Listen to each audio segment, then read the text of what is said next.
आज हम बात करेंगे नियोजन नीति में स्थानीय, क्षेत्रीय एवं जनजातीय भाषा का क्या महत्व है। इन्हें जनजातीय भाषा और क्षेत्रीय भाषा को किस तरह से अपने यहाँ महत्व दिया है और हमारे यहाँ महत्व क्यों नहीं दिया कि हम जो भी बातें करते हैं वो ऑथेंटिक बातें करते हैं, विथ प्रूफ के साथ बातें करते हैं, बिना प्रूफ का हम बात करते ही नहीं हैं। वहाँ के क्षेत्रीय भाषाओं को जो मान्यता दिया गया है वहाँ के सिलेबस में, उसको लेकर आया है और हमारे यहाँ जो मान्यता दिया है उसको हम लेकर आए हैं। तो जोहार, जय झारखंड। दो पंक्तियों के साथ अपनी बात शुरू करेंगे। कौन कौरव कौन पांडव टेढ़ा सवाल है, कौन कौरव कौन पांडव टेढ़ा सवाल है। चारों तरफ शकुनी का फैला कुटजाल है, चारों तरफ शकुनी का फैला कुटजाल है। कोई राजा बने या रंक, कोई राजा बने या रंक, प्रजा का तो रोना है, प्रजा का तो रोना है। आज झारखंड में चारों तरफ लूट मची है, चारों तरफ कोहराम मची है, सब लूटने में लगे हैं, जनता हाहाकार कर रही है। कौन कौरव कौन पांडव, बीजेपी कौरव है कि कांग्रेस पांडव है, समझ में नहीं आ रहा है। और चारों तरफ शकुनी का फैला कुटजाल है, यानी हमारे जो मुख्यमंत्री है वो बाहरियों के कुटजाल में फंसे हुए हैं। कोई राजा बने या रंक, चाहे मुख्यमंत्री हेमंत सोरेन बने चाहे रघुवर दास बने, प्रजा का तो रोना है, यानी जनता का रोना है।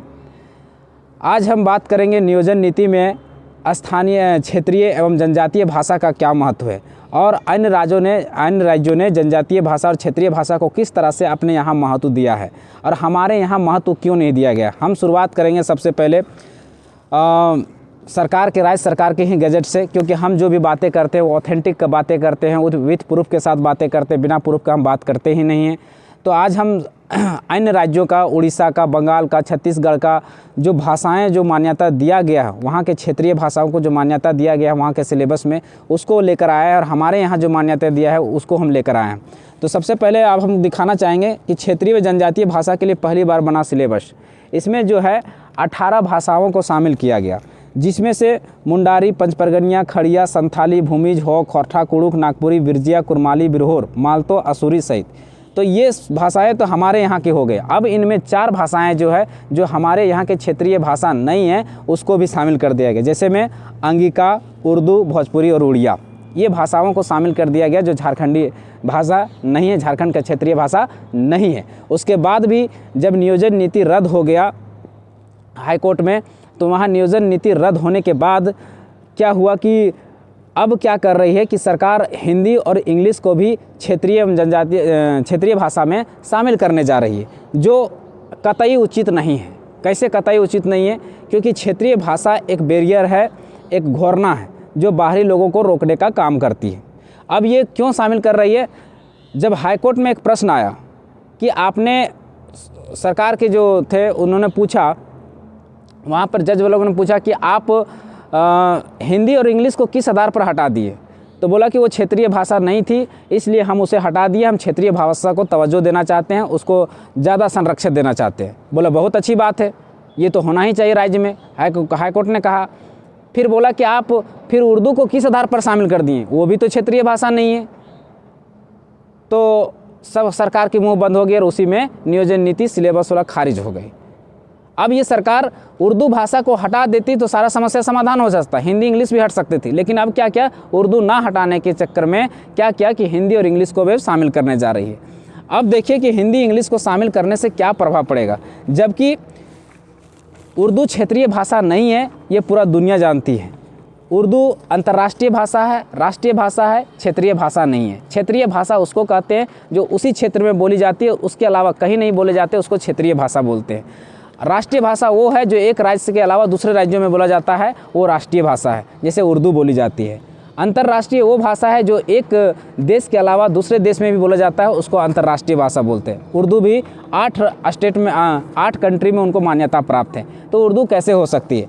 और राज्य झारखंड राज्य उर्दू शिक्षक संघ का मानना है, उन्होंने एक लेटर जारी करके किया, जब ये हेमंत सोरेन की सरकार ने जब उर्दू को शामिल कर दिया यहाँ के सिलेबस में, तो उन लोग विरोध किए कि उर्दू अतिरिक्त व क्षेत्रीय विषय नहीं है। देखिए कागजात है उसका, उन्होंने ये जारी किया था और ये सरकार अपना वोट का ध्रुवीकरण करने के लिए इन भाषाओं को शामिल कर दिया है। अब हमारे यहाँ भाषाओं का क्यों महत्व है कि देखिए, हमारे यहाँ शिक्षक नहीं होने के क्षेत्रीय भाषा के शिक्षक नहीं होने के कारण, जनजातीय भाषा के शिक्षक नहीं होने के कारण किस तरह से हमारे यहाँ हमारे बच्चों को शिक्षा उस भाषा में नहीं मिल पा रही है। रसोइया करती है अनुवाद, तब पाठ पढ़ा पाते हैं बच्चे। विद्यालय में नहीं है मुंडारी भाषा के शिक्षक, बच्चे नहीं समझ पाते हैं हिंदी। इस तरह के कोई जगह है हमारे जहाँ के बच्चे हमारा हिंदी नहीं समझ पाते हैं, या तो वो खोरठा समझते हैं, कुड़माली समझते हैं, मुंडारी समझते हैं, कुड़ुक समझते हैं, लेकिन वो हिंदी नहीं समझ पाते हैं। तो हमारे यहाँ अगर उन भाषाओं के टीचर अगर नियुक्त नहीं होंगे, शिक्षक नियुक्त नहीं होंगे, हमारे भाषाओं को सिलेबस में मान्यता नहीं दी जाएगी, तो वो हमारे भाषा क्यों पढ़ेंगे, क्यों सीखना चाहेंगे? सिंपल सी बात है। और अगर नहीं सीखेंगे तो बचेंगे कैसे? अब देखिए, भाषा किस आधार पर नौकरियों में बैरियर लगाती है।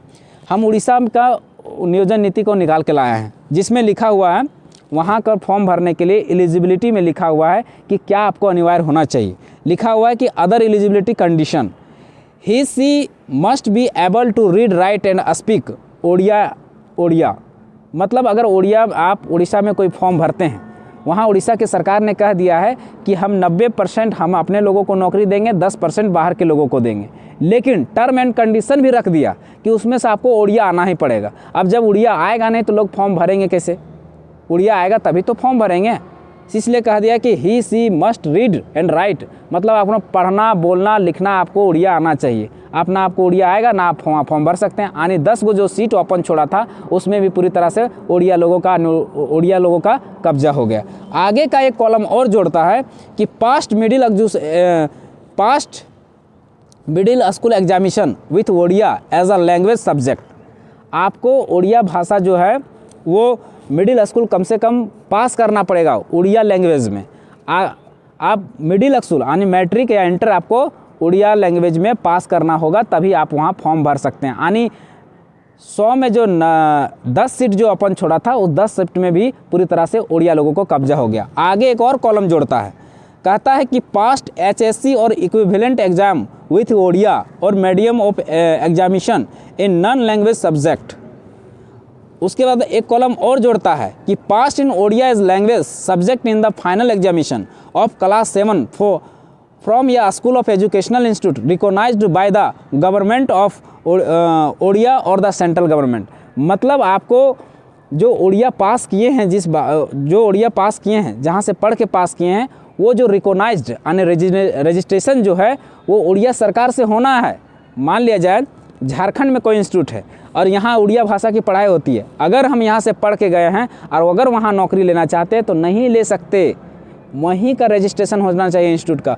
देखिए किस तरह से कंडीशन लगाया है। मतलब आप किसी भी कीमत पर, आप जैसे चाहिएगा, आप उस बैरियर को नहीं तोड़ पाएंगे, उस घोरना को नहीं फाड़ पाएंगे, आपको घुसने देगा ही नहीं। आप ओडिया के दीवार को नहीं लांघ पाएंगे, आप उड़ीसा के दीवार को नहीं लांघ पाएंगे। आप उसी तरह से बंगाल ने बंगाली का बैरियर लगाया है, महाराष्ट्र ने मराठी का बैरियर लगाया, गुजरात ने गुजराती का बैरियर लगाया, गोवा ने कोंकणी का बैरियर लगा के बाहर के लोगों को रोकने का प्रयास किया है। लेकिन झारखंड में खिचड़ी बना दिया गया है, झारखंड को बाबा जी का ढाबा बना दिया गया। यहाँ कौन कौन भाषाएं शामिल कर दी गई है?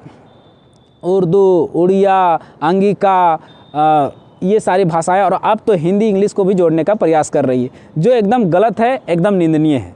ये नहीं होना चाहिए, क्योंकि अगर ऐसा नहीं होता है तो बाहर के बच्चे आएंगे, फॉर्म भरेंगे, हिंदी, इंग्लिश, उर्दू, उड़िया, भोजपुरी सब में भरेंगे और नौकरी ले लेंगे। इसीलिए हमारी जो 9 भाषाएं हैं उसको सख्त लागू किया जाए। हाँ, जनजातीय भाषा में जैसे आपका ये असूरी है, बिरजिया है, बिरहोरी है, इन भाषाओं को शामिल किया है, इसका मैं स्वागत करता हूँ, इसके लिए मैं धन्यवाद देता हूँ। हमारे जितनी भी जनजातीय भाषा है उन भाषाओं को शामिल कर दिया जाए, मैं उसका धन्यवाद देता हूँ, क्योंकि हमारे जो जनजाति समाज है, ताकि हमारा जो भाषा यहाँ की है वो लुप्त ना हो, वो बच सके। क्योंकि कोई भी भाषा जब तक नियोजन से नहीं जुड़ेगी, जब तक रोजगार से नहीं जुड़ेगी, तब तक वो कभी उसका संरक्षण नहीं किया जा सकता, तब तक उसको बचाया नहीं जा सकता। अगर उन भाषाओं को बचाना है तो उसको नियोजन से जोड़ना पड़ेगा, उसको रोजगार से जोड़ना पड़ेगा। तो आप ही समझिए, सोचिए और देखिए क्या हो रहा है गलत झारखंड में। हमारा काम बताना था, जागरूक होना आपका काम है। धन्यवाद, जोहार, जय झारखंड।